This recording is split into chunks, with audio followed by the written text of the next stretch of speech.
The rheumatologist reassured that there was nothing that can be done for the condition, that it was permanent but not progressive, and that with treatment you can still maintain some quality of life.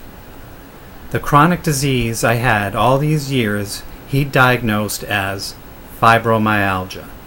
Little known at the time that the diagnosis was a dumping ground for people in our condition as hopeless, a pseudo-psycho-malingerer. Sure enough, here come the meds: Lyrica for the pain, amitriptyline for the dysautonomia that had taken up permanent residence inside my broken-down body. Back in 30 days, the doc ordered more tests. My suspicions being raised at this point, I demanded another Lyme test. I had to fight for it. The doc actually discouraged me from getting the test. "If you do have it, the cost can be in the thousands of dollars," he said. As if that made a difference, I demanded it nonetheless. I wanted to know for sure. The end of 2008 found me severely incapacitated, disabled, and by now mostly paralyzed. Having drawn upon all my resources, mutual funds, retirement funds, cash on hand, property, all were sacrificed for the good cause.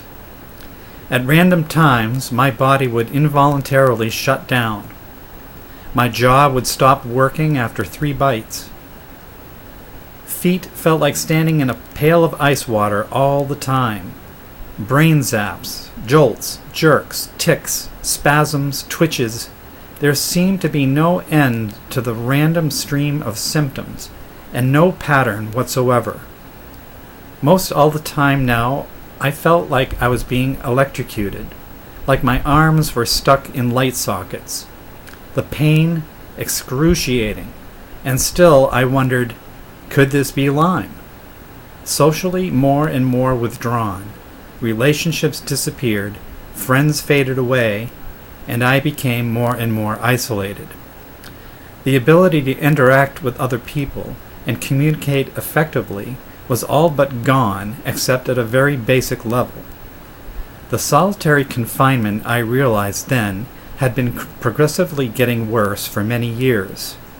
I could see that it would not be long before I would be totally incompetent. More trips to the ER with episodes of extreme pain and/or psychosis. After moving back to New Hampshire in 2009 to attempt to save the house we had built on the Kentucky River from foreclosure, I had already lost my other real estate investments by this time, and bankruptcy was looking like the only option.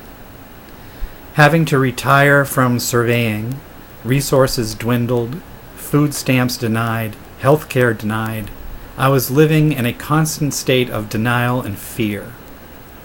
Heat from the wood stove that winter was mostly supplied by old furniture I had collected that day from the landfill station.